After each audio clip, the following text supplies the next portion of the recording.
Bom, gente, é, hoje a gente vai conversar um pouquinho sobre história da África. Não era uma aula que vocês tinham, que vocês já tiveram com as duas professoras. Eu pensei mais em ser como uma aula extra, porque nesses últimos anos está tendo muitas questões sobre esse assunto nos vestibulares. Então, hoje eu vou fazer um resuminho aqui com vocês sobre esses conteúdos e depois a gente vai resolver algumas questões, tá bom? É, eu vou começar a aula aqui com uma pergunta para todos vocês. Se vocês quiserem responder, fique à vontade para ligar o microfone ou mandar no chat. Que seria quais imagens vocês têm sobre a história da África, ou o que vocês sabem sobre a história da África. Enfim, pode ser qualquer coisa, qualquer informação que vocês tenham, que vocês queiram compartilhar aqui. Acho que já vai ser bom como um ponto de partida para a gente, tá?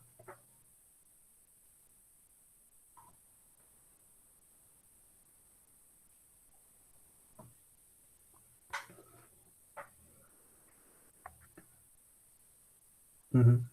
O Newton falou aqui que tem uma imagem de uma história pouco explorada.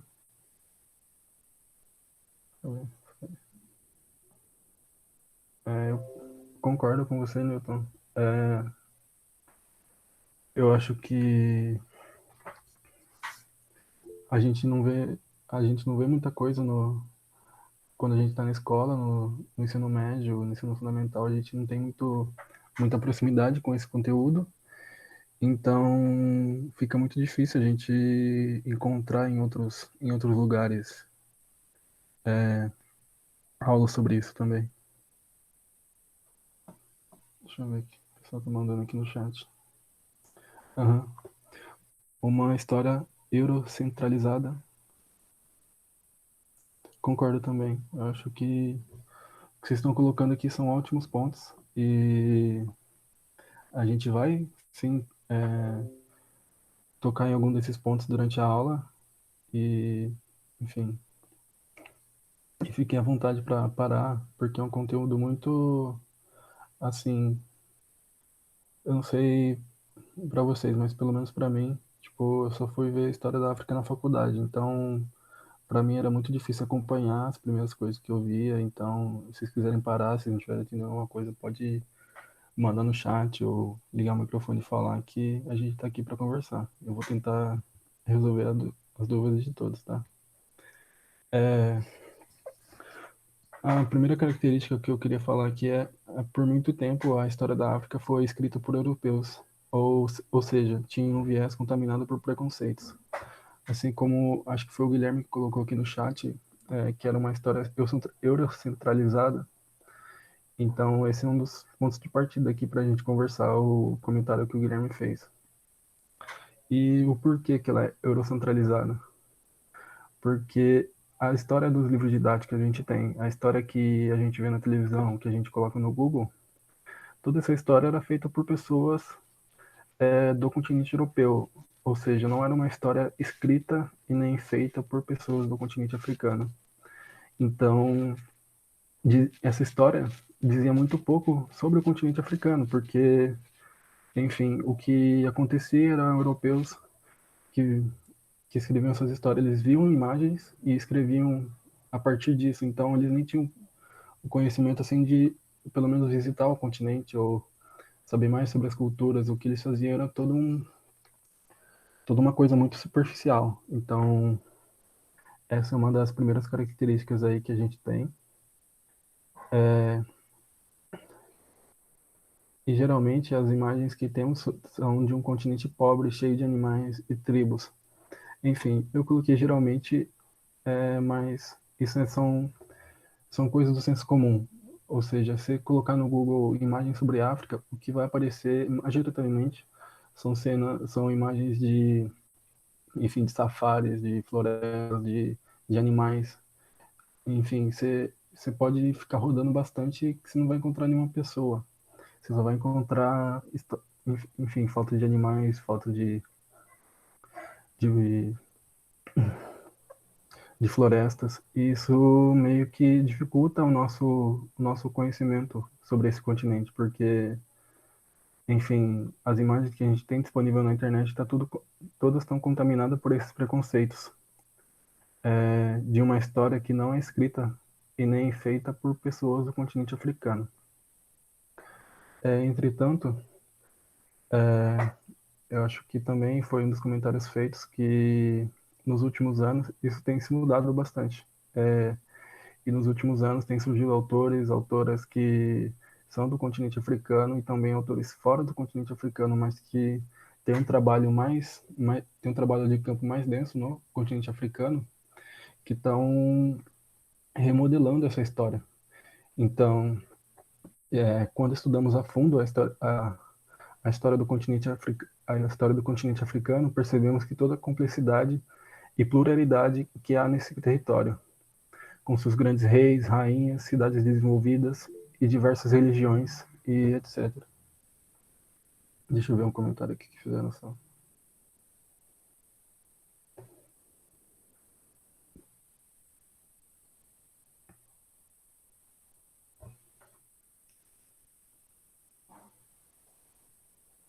Não, tranquilo, pode perguntar à vontade.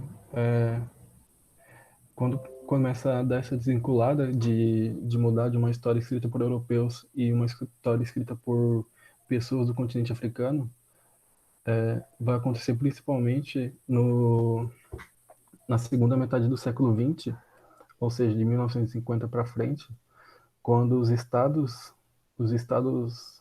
do continente africano estão conseguindo suas independências contra o neocolonialismo. Então você tem ali a África do Sul lutando por independência, Angola lutando por independência, Moçambique lutando por independência. E no século XX, o que a gente tem também é que essas independências, essas lutas, essas guerras estão sendo todas televisionadas. Então, os sujeitos desses países, eles começam a ser conhecidos, eles começam a, enfim, não só no jogo político, mas também escrevendo coisas sobre o continente africano, e essas coisas começam a ter uma dimensão muito maior do que tinha nos anos anteriores. Eu não sei se respondeu a sua pergunta. Se quiser, pode ficar à vontade para escrever aí de novo, tá bom? Bom, vou passar o slide aqui. O slide eu vou mandar no grupo. Então, se vocês perderam alguma coisa, fiquem tranquilos que eu vou mandar lá depois, tá? Bom, agora eu coloquei algumas imagens aí. É, se vocês quiserem chutar de onde são essas imagens, fiquem à vontade também. Enfim, chutar ou falar se vocês conhecem alguma. Enfim, se tem alguma imagem que remete já ao continente africano, que vocês conheçam alguma coisa, podem falar no chat ou abrir o microfone. Fiquem à vontade.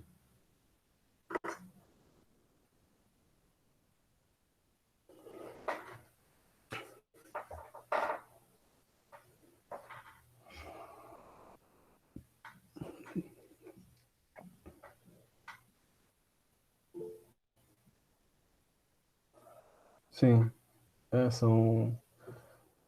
Sim, tá certo. É, enfim, deixa eu ver se mais alguém colocou alguma coisa.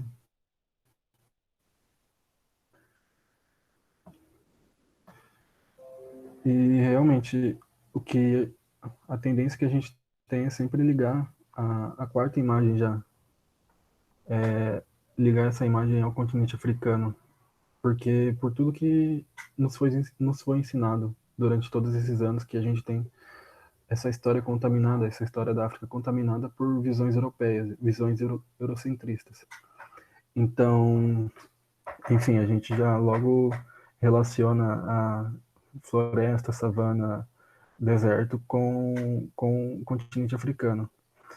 E, enfim, o que eu queria trazer aqui é um pouco mais da diversidade e da pluralidade do continente africano. Aqui a gente tem a primeira cidade, a cidade do Cabo, na África do Sul. Em 2010 teve a Copa lá, então aqui a gente tem o estádio da cidade do Cabo também. E na segunda imagem, essa daqui embaixo da primeira, é a cidade de Lagos, que é um dos maiores centros urbanos do mundo. Enfim, tem uma concentração de pessoas, enfim, para mais de milhares de pessoas. Então, são imagens que... E a terceira também é de... A terceira é da Etiópia, essa daqui em cima das árvores. Eu quis trazer essas imagens porque elas meio que... Elas contrapõem toda essa visão que a gente tem dessa África estereotipada. E o que eu quero dizer aqui não é que não existam essas coisas na África, não existam florestas, não existam savanas, mas também existem outras coisas. Enfim, é uma pluralidade de coisas que existem no continente africano e que a gente deve reconhecer essas coisas também. E, enfim, vou passar aqui. As características gerais do continente africano. Enfim, eu não vou conseguir falar sobre todos os países, todas as características, todas que envolvem. Enfim, é muito complexo. Então, eu queria pedir para vocês, se vocês se sentirem interessados ou verem alguma questão que aborde esse assuntos que eu não falei aqui, podem ficar à vontade para escrever no link que eu mandei no grupo, enfim, que é um link de dúvidas, que eu vou estar lá para conversar para conversar sobre esse assunto com vocês e talvez até trazer aqui como um assunto que a gente possa aprofundar mais. Bom, as características gerais do continente africano é que ele é formado principalmente de reinos e impérios que existiram ao longo de muitos anos, mais duradouros e imponentes do que os europeus. E esses impérios eram majoritariamente monarquias constituídas é, pela, é, pela agricultura, pecuária e também pelo comércio. Na antiguidade existiu um desses reinos e impérios, é o Egito Antigo. A gente já conversou aqui em algumas aulas sobre isso, e também a Giovana já conversou com vocês em algumas aulas não, acho que foi é, acho que foi na segunda aula que ela conversou sobre o Egito Antigo com vocês. Então, é muito importante a gente ter em mente que o Egito fica no continente africano, porque a todo momento a gente está, enfim, a gente estuda essa história sem ter essa noção de que o Egito está no continente africano. E, enfim, muitas vezes as pessoas querem desvincular essa imagem de que que o Egito está no continente africano. E eu acho que semana passada teve um desfile que o, era estava sendo organizado pelo governo do Egito e tava, foi organizado que algumas mulheres iriam levar os restos mortais dos antigos faraós para outro lugar. Então, meio que se organizou toda uma estrutura para que isso acontecesse e foi televisionado mundialmente. E nesse desfile com as mulheres, eram principalmente mulheres brancas que estavam levando esses, esses restos mortais dos antigos faraós. Então, essa desvinculação de que o Egito pertence à história da África, pertence a toda essa complexidade, ela acontece até hoje, até nos dias atuais. E, enfim, eu não estou querendo dizer que não existam pessoas brancas na África, porque existem, mas também é um país mestiço, é um país negro, majoritariamente é um país negro e mestiço. Então, você organizar um desfile com todas as mulheres brancas é um pouco problemático também. Bom, outros impérios que existiam na antiguidade é o Império de Kerma, na Núbia, e o Reino de Punt, na Somália.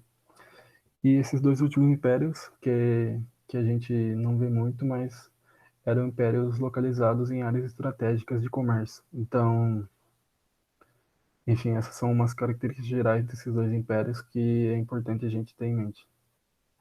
Agora, já na modernidade, e modernidade eu estou querendo mais ou menos de 1500 para cá, tem o reino do Daomé, que fica atualmente na Nigéria, na próxima Nigéria, nessa região aí da costa, um pouco para a África do Norte e para a costa do Atlântico. E também tem o reino do Ndongo, que fica na Angola, que também fica voltado para o Atlântico, só que um pouco mais para baixo. E tem o Reino do Congo, que é um pouco mais no centro da África, no centro do continente africano. E o chefe do Reino do Congo, ele se chama Mani Congo. Enfim, eu queria só ressaltar esse nome porque às vezes aparece em algumas questões somente esse nome e a gente fica meio perdido para associar ao reino que ele se refere, então eu queria falar aqui. E além disso, tem um rapper brasileiro que se autodenomina Manicongo, que é o Rincon. E, enfim, se vocês quiserem ouvir algumas músicas dele depois, fiquem à vontade, porque são ótimas e trabalham bastante com essa questão da cultura negra na diáspora e também algumas coisas sobre o continente africano. E outra coisa é que os contatos com os europeus, chineses e indianos aconteceram desde a antiguidade. E ocorreram circulação de mercadorias, pessoas e ideias. Bom, até aqui tá tudo bem? Tem alguma questão, alguma dúvida?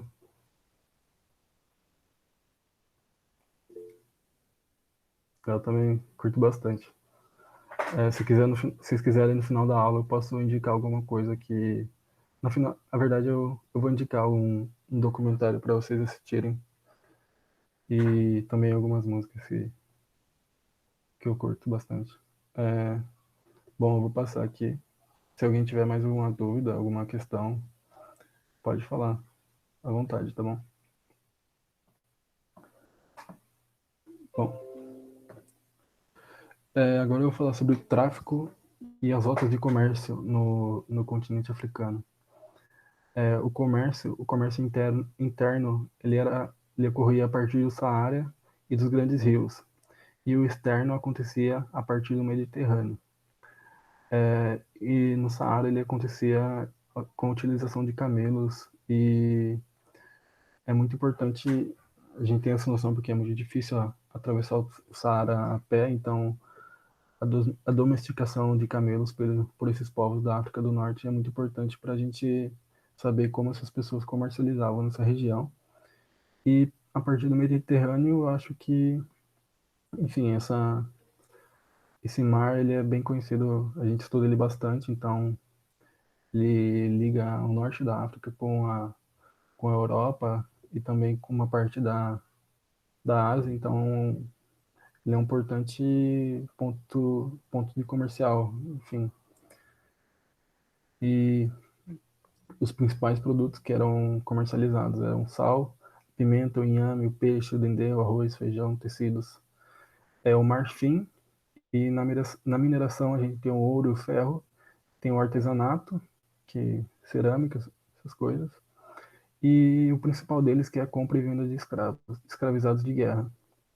E aqui a gente tem uma característica muito importante que, enfim, a gente tem que ter noção porque esse assunto de que também está surgindo muito de que negros escravizavam negros, então eles não tinham, então a culpa são deles porque a escravidão ocorreu.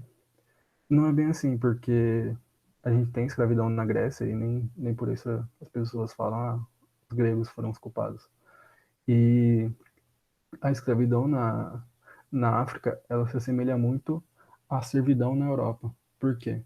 Porque esses escravizados eram escravizados de guerra, então ele só acontecia quando um reino entrava em conflito com outro.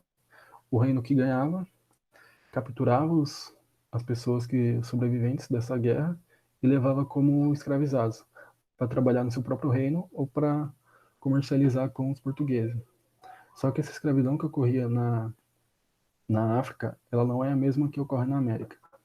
A gente tem que ter essa diferenciação muito, enfim, tem que ter em mente essa diferença, porque o filho de um escravizado na África, ele não é escravo, e um filho de escravo no Brasil, ele é escravo. Então, enfim, acho que uma das principais diferenças que demonstra o quão mais cruel era a escravidão nas Américas do que na África. Enfim, e passando aqui, até o século XIX, os europeus não conseguiram se estabelecer de maneira efetiva no continente africano.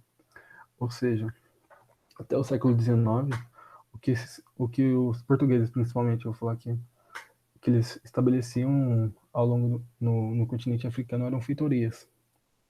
E, enfim, essas feitorias eram feitas mais ou menos para servir como um entreposto comercial para esses portugueses conseguirem alguma mercadoria, mas não era um domínio sobre o continente africano, domínio sobre as pessoas do continente, sobre os reinos do continente. Então, até o século XIX, os portugueses vão entrar em bastante conflitos com os povos do continente africano e, enfim, até o século XIX eles não arrumavam nada, porque era os impérios africanos que tinham os reinos eram bem superiores aos portugueses, numericamente também se tratando de questão de arma.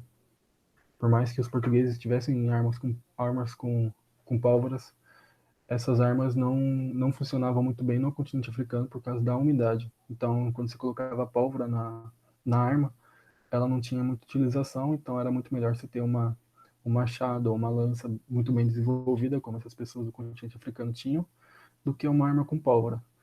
Enfim, essa característica só vai mudar. O domínio do continente africano, ele existe sim, só que só vai acontecer a partir do século XIX. E, enfim, até que tá tudo bem?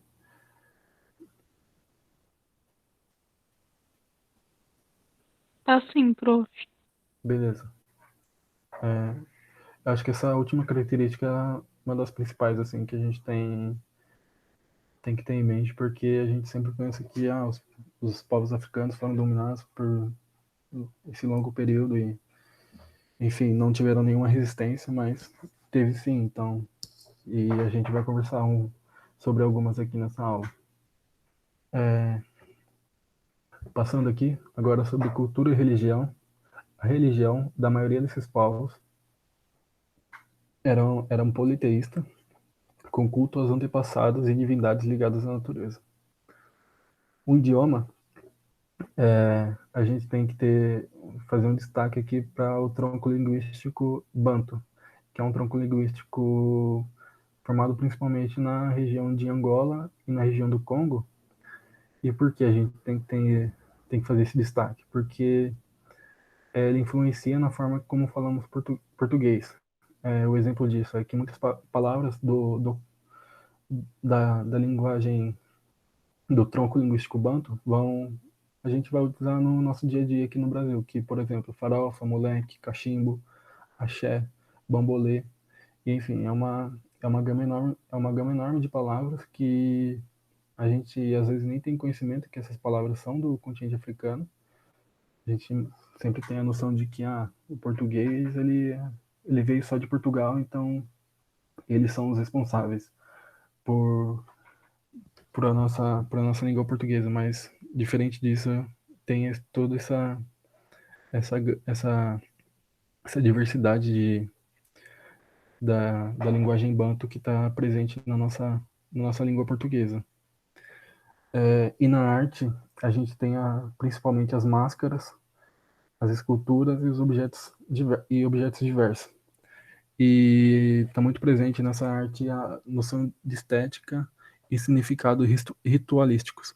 Ou seja, muito dessa arte ela vai ser usada em reinos, por reis, por chefes de tribo, em rituais religiosos. Então tem muito essa conexão da religião com, a, com fazer essas máscaras. E aqui do lado a gente tem alguns exemplos dessas máscaras e, enfim. E além disso, essas máscaras, agora é só um comentário. Essas máscaras vão influenciar bastante um artista italiano, ele chamado Pablo Picasso. Então, em diversas obras dele, a gente vê presente a característica dessas máscaras. Então, é importante a gente ressaltar esse ponto aqui de quanto essa cultura do continente africano ela também influencia esses autores que são bastante conhecidos pela gente. Bom, passando aqui mais um pouco. E aqui eu queria conversar um pouquinho sobre uma dessas rainhas do continente africano, que é a rainha Nzinga. A Nzinga, ela nasceu em 1582, quando Angola, na época se chamava Nidongo, começava a ser invadida pelos portugueses. E como a gente conversou, houve muitas tentativas de domínio dos portugueses ao longo desses anos. Isso não quer dizer que os portugueses conseguiram. Então, o que houve nesse, nesse período foram muitos embates entre o reino do Dongo e os portugueses, o reino de Portugal. Então, enfim, os portugueses chegaram no continente africano achando que iam dominar muita facilidade, mas eles encontraram lá reinos e impérios muito bem constituídos e muito sólidos, que facilmente derrotaram esses portugueses. E a Nzinga é a primeira mulher a se tornar rainha do reino do Ndongo, título que carregou por mais de 30 anos. Além disso, ela atuou na diplomacia e liderando tropas para que os portugueses não invadissem seu país. E ela assinou um acordo de paz com os portugueses em 1656. Bom, por que é importante a gente ressaltar essas características? Porque aqui a gente vê algumas palavrinhas como diplomacia, que ela assinou um acordo de paz, que ela liderou tropas, e que tudo isso foi para impedir o avanço dos portugueses no reino do Ndongo. E, e mais ainda, isso foi protagonizado por uma mulher negra. Então é muito importante a gente ressaltar essas características, porque, enfim, como eu estava falando no começo da aula, a imagem que a gente tem é que o que tem no continente africano são tribos, e o que existia eram tribos, eles não se desenvolveram muito. E o que a gente pode perceber aqui é uma coisa totalmente diferente. Bom, até aqui tá tudo bem? Vocês têm alguma pergunta, alguma questão, algum comentário? Fique à vontade para falar no chat e também no microfone.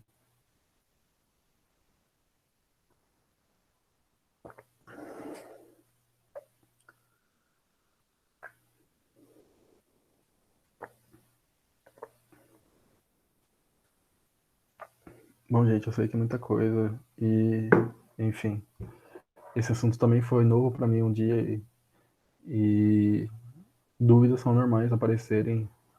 Se vocês quiserem falar, fique à vontade, mas também se não tiver, tá tudo bem. Vocês também podem falar comigo no final da aula ou mandar naquele link que eu mandei no grupo.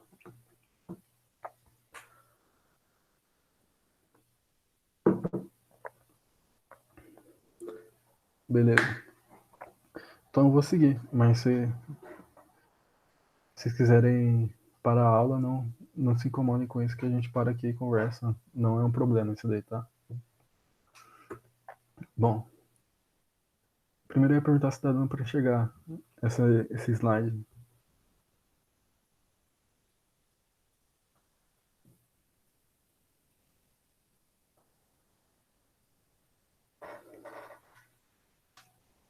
Tá pequeno? Tá bem pequeno. Eu vou aumentar aqui. Isso faz com que a letra fique maior para vocês? Ficou melhor pra mim. Ficou Melhor. melhor? Uhum. Só que agora eu não vou conseguir ver o chat, então se vocês quiserem falar alguma coisa, por favor, liguem o microfone. Aqui Tá, a gente... qualquer coisa eu leio aqui. Beleza, então, obrigado. Bom, aqui a gente tem uma imagem da rainha Nzinga, e eu vou ler aqui sobre o que fala essa questão. Bom, a gravura mostra Nzinga, ou Ginga, como também ela é conhecida, Nigola do Ndongo. Sua história exemplifica o papel político que as mulheres desempenhavam nas sociedades africanas pré-coloniais. O reino do Ndongo, localizado em parte do que hoje é a atual Angola, as mulheres sempre tiveram protagonismo político, sendo Ginga Bom, vou esperar um pouquinho aí. Se vocês quiserem falar a questão que vocês acham que é correta, fique à vontade.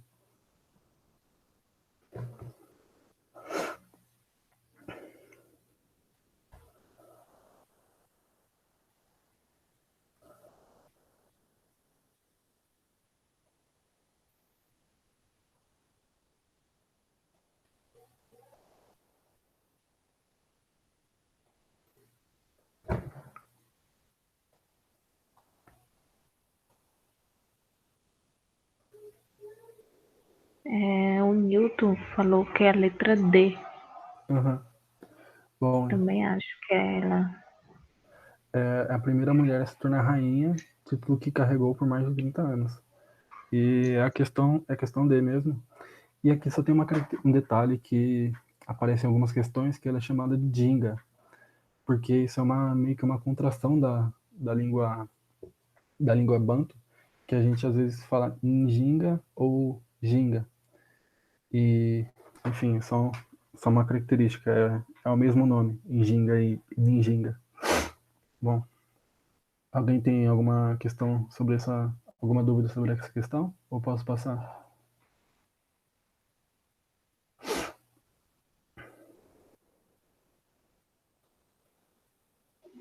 Tranquilo.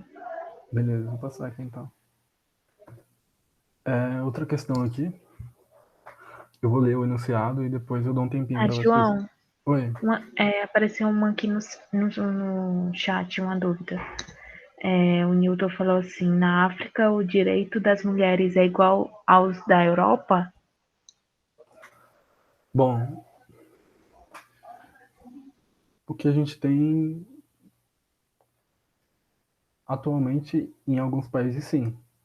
Estou falando atualmente, mas o que a gente tem nesse período que eu estou falando aqui da Rainha Ndinga é que em algumas sociedades africanas daquela época, dessas sociedades pré-coloniais, tinham na figura da mulher uma, uma, enfim, uma equivalência à figura política do homem. Então, por isso que ela tem uma importância muito grande, assim, enfim, assinando tratado, fazendo diplomacia, liderando tropas. Então, nessa época em específico, que a gente tem um protagonismo muito grande dessas mulheres, que é até maior que na sociedade europeia daquela época, porque na sociedade europeia daquela época a gente tem, o que a gente tem ali é o final da Idade Média e começo da Idade Moderna. Então, o direito das mulheres na Europa naquela época era era muito pouco, ou quase nenhum, assim. Então, aqui o que a gente tem é uma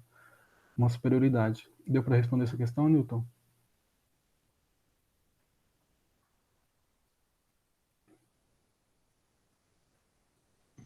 Sim, sim, deu.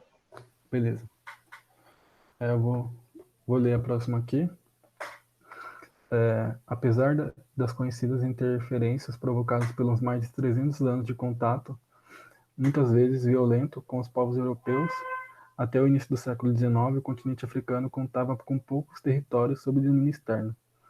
A respeito do continente africano no período que antecede o século XIX, é assinale a alternativa correta. Bom, o que ele está falando nessa questão aqui é que até o século XIX os europeus não conseguiram entrar efetivamente no continente africano. Isso a gente já conversou um pouquinho e, enfim, vou dar um tempinho aqui para a gente ler essas questões e fiquem à vontade para responder, ligar o microfone ou responder no chat mesmo.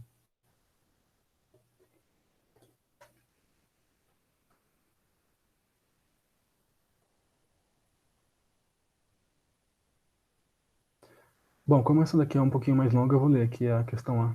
Daí depois a gente discute um pouquinho. Até o século XVII, as rotas comerciais existentes nos reinos e impérios africanos eram exclusivamente externas. Bom, essa questão já está errada porque o que a gente viu é que tinham rotas de comércios internos através do Saara, com os camelos e toda essa domesticação de animais que ela vai acontecer no norte do continente africano. A B, até o século XVII, a imposição da condição da escravidão aos homens e às mulheres na África ocorria apenas entre os iorubás. Bom, essa também é uma questão incorreta, porque povos não iorubás também eram escravizados. E, enfim, os povos iorubás eram povos onde eram povos localizados onde a gente conhece a região da Nigéria. Então, muitos dos escravizados que vinham para o Brasil, principalmente na região da Bahia, eram oriundos dessa região iorubá.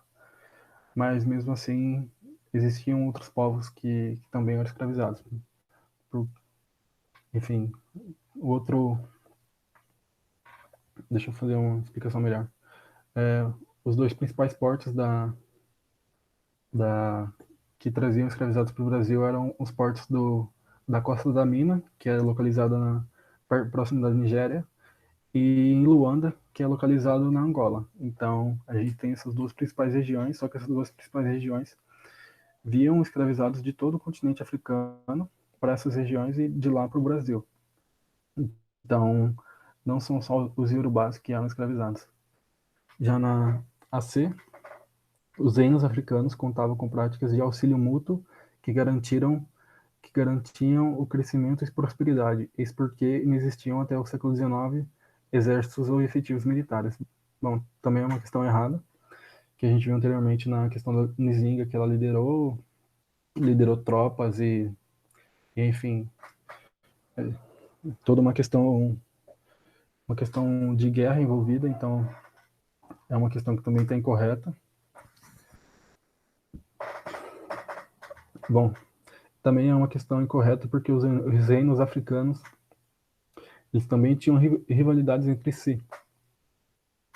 Como a gente pode ver aqui no primeira parte da questão, eles falam que eles não tinham essas rivalidades, então por isso é uma questão errada também. Bom, a D, a língua preponderantemente falada no continente africano era o khoisan, proveniente da região sul. A partir do século XV foi substituído por línguas francesas e portuguesas. Bom, também é uma questão errada, como a gente viu a questão da língua banto, e essa língua banto, ela é uma língua muito grande, assim, é uma língua é um tronco linguístico. Então, o que existem são línguas derivadas desse tronco linguístico que são faladas em diversos países ali próximos ao Congo e Angola. Então, essa é uma das principais línguas do continente africano e ela é falada até hoje e tem influência até nas coisas que a gente fala aqui no Brasil. Então, essa é uma... A D também está errado por causa disso. E a E, que é a questão correta, que fala: no século XV, o continente africano apresentava grande diversidade. Politicamente, organizava-se em inúmeros reinos e impérios, dentre os quais os do Songhai, Monotompa, Monomontapa, Congo, Daomé e Urubá. Grande parte desses povos recebia, direto ou indiretamente, influência da cultura árabe e da religião muçulmana. Bom, essa é uma questão correta, porque esses reinos que eles colocaram aqui são os reinos localizados principalmente na região, próxima à região da África do Norte. E a região da África do Norte é uma região predominantemente islâmica. Então, como eu falei, que tem esse contato através do deserto do Saara, que eles comercializavam alimentos, comercializavam produtos, e, enfim, tem uma contínua relação entre a cultura árabe e esses reinos. Bom, nessa questão, vocês têm alguma dúvida ou tá tudo bem?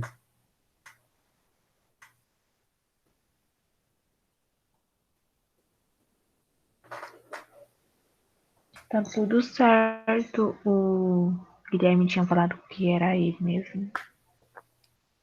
Era mais Beleza. entendimento. Então eu vou passando aqui. Bom, essa é uma questão do Enem.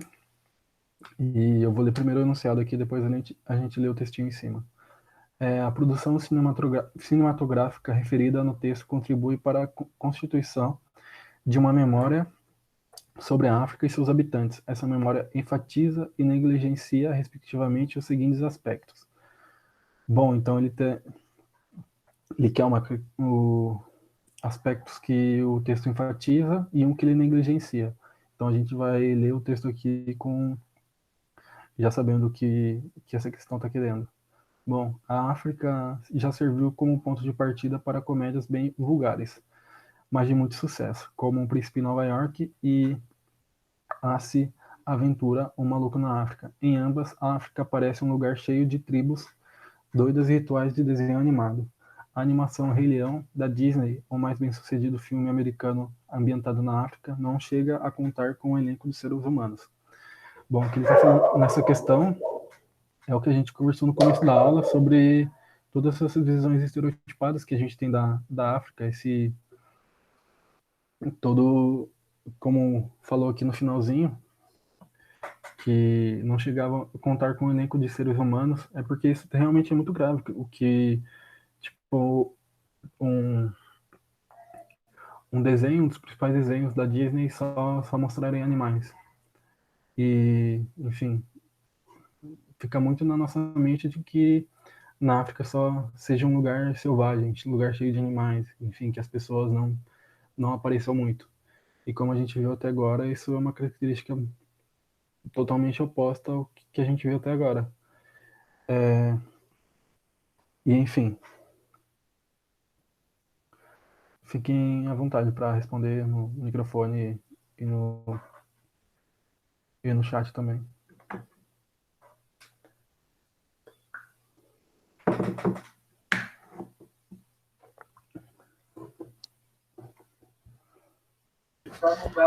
Professor, o que é exotismo?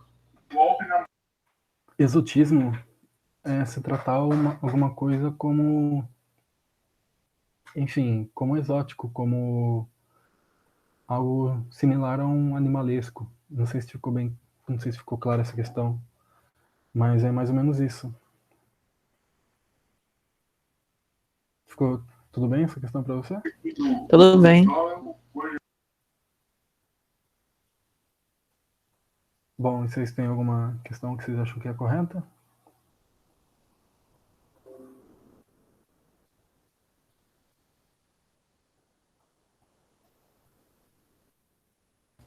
Eu acho que é a B. É bem a correta, porque o que, bom, que o enunciado está pedindo aqui é em relação a essas produções cinematográficas que aparecem aqui no textinho do enunciado e o que as produções cinematográficas fazem é enfatizar o exotismo que existe na África e como sinônimo ali de uma coisa animalesca que só existem animais e negligencia a cultura do continente africano, que foi uma das coisas que a gente conversou até agora, porque a cultura do continente africano é uma cultura plural e diversa, não é só formada por exotismos. Então, essa questão tá tudo bem?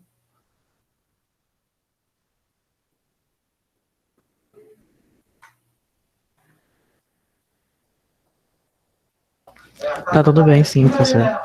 Beleza. Bom, nessa questão aqui eu vou ler primeiro o enunciado aqui, que fala uma explicação para o dinamismo dessa cidade e sua importância histórica no período mencionado era o... Bom, o que ele quer é uma explicação para o dinamismo. E o dinamismo o que seria? É o porquê essa região que ele trata no texto, que a gente já vai ver, ela é tão dinâmica, ou seja, ela estabelecia conexões com outros territórios através do comércio, através do tráfico, através de muitas coisas. E eu vou ler aqui para ver o que fala. No Império Africano do Mali, no século XIV, Tombuctu foi centro de um comércio internacional de onde tudo era negociado, sal, escravos, marfim, etc. Havia também um grande comércio de livros de história, medicina, astronomia e matemática. Além da grande concentração de estudantes, a importância cultural de Tombuctu pode ser percebida por meio de um provérbio: o sal vem do norte, o ouro vem do sul, mas as palavras de Deus, os tesouros da sabedoria vêm de Tombuctu. Bom, a questão A a gente já pode ver que é uma questão incorreta, porque se a questão que é uma característica que explica o dinamismo, o isolamento geográfico ele é totalmente oposto a esse dinamismo. Porque, enfim, você tem um isolamento geográfico, dificilmente você vai ter um dinamismo para estabelecer um comércio, para estabelecer a vinda de escravizados. Então, sobram essas 4 questões aí que eu vou deixar um pouquinho, alguns segundinhos aí para vocês verem e responderem.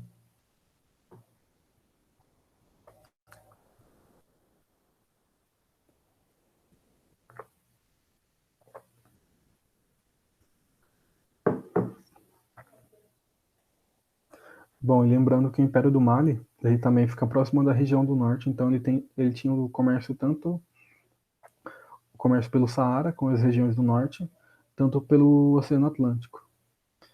Então, enfim, se alguém quiser responder aí, fica à vontade.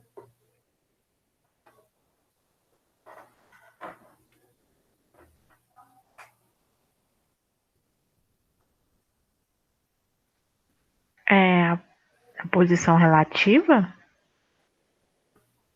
Letra C? É a posição relativa, é a questão correta, porque é uma ótima posição que explica esse dinamismo é a posição relativa nas redes de circulação, porque é uma região, o Império do Mali é uma região que está próximo a circulação do comércio pelo Saara e também é uma região próxima ao comércio no Atlântico. Então, a questão correta é a C nessa questão. Bom, acho que tem mais. Acho que essa é a última questão. Deixa eu ver. Eu vou ler aqui. No contexto apresentado, o Império Português mudou sua estratégia política, pois. Antes, eu queria. Tá tudo bem sobre essa questão? Vocês têm alguma dúvida? Esqueci de perguntar.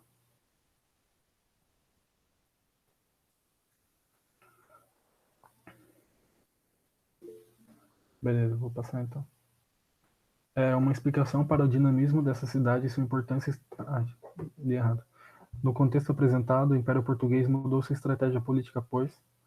Então, o que a gente tem que encontrar aqui é porque o Império Português mudou sua estratégia política. E a gente vai entender melhor lendo o texto agora.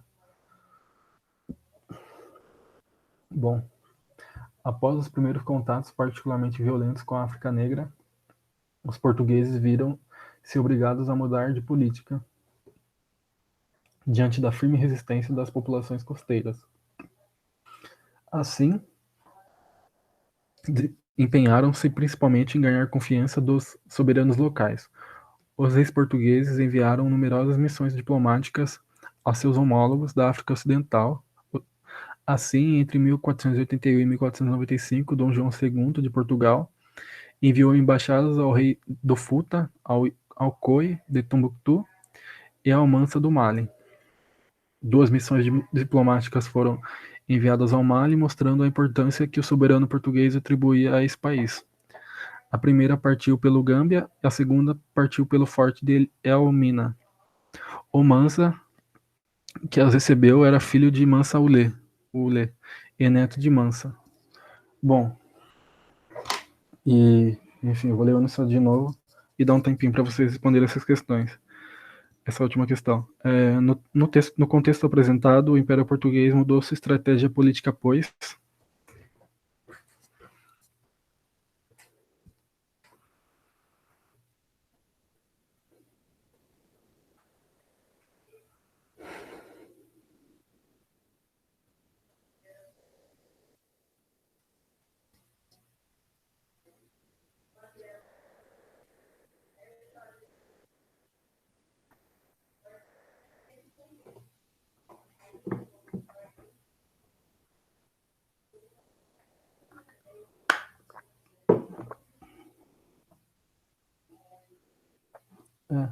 É a letra C, Newton.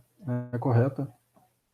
Que, como a gente conversou, os portugueses eles não conseguiram invadir o território, conquistar o território africano, então o que eles.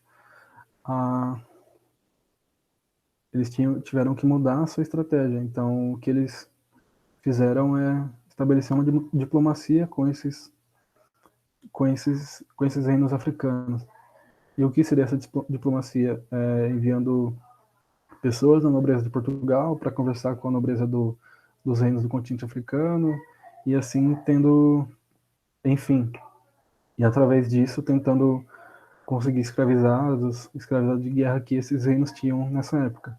Então a questão correta é a questão C, reconheceu a presença de estados marcado por sólidas estruturas políticas.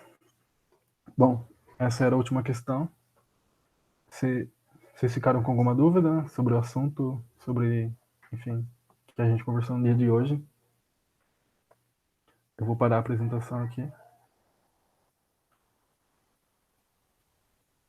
Bom, se vocês quiserem falar alguma coisa, fiquem à vontade. E, enfim, eu vou recomendar só um documentário aqui. Não sei se chega a ter não é um documentário, é só acho que é um TED Talk, uma palestra que uma mulher do continente africano dá, que é muito, enfim, é muito importante, que chama O Perigo de uma História Única.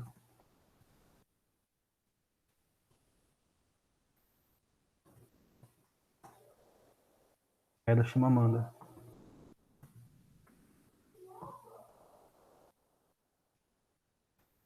Eu acho que tem no YouTube e também tem no site do TED Talk. E ela fala inglês, mas tem tradução para a língua portuguesa. E é muito importante, ela toca em vários assuntos que a gente conversou aqui nessa aula e também sobre a experiência dela sendo. Tranquilo, Guilherme, pode, enfim, fica à vontade para aparecer nas outras também, mas, enfim, se mais alguém quiser comentar alguma coisa, esse é o documentário que eu queria deixar hoje. Enfim, vai ser muito útil para vocês saberem mais sobre a história do continente africano e também poder utilizar isso tanto nas questões de história, mas também utilizar isso quando vocês forem fazer redação, porque, enfim, ela é uma escritora ela tem vários livros e eu acho que vai ajudar bastante vocês com essa questão também de escrever redações. Enfim, se ninguém tiver nenhuma dúvida, acho que a gente encerra aqui. E muito obrigado pela presença. Mando sim, mando sim. Se eu encontrar no YouTube, eu também mando a, a palestra que ela deu. Daí vocês só entram no link e é mais fácil. Muito obrigado pela presença de vocês. E, enfim, se vocês quiserem que eu traga aqui na próxima aula algum assunto específico, eu vou mandar também o linkzinho que vocês podem fazer comentários. E é isso. Muito obrigado pela presença. Enfim, estou muito feliz aqui de ter dado uma aula de História da África, porque é um tema que eu gosto muito e espero que vocês tenham gostado também. Bom, é isso. Vou encerrar aqui.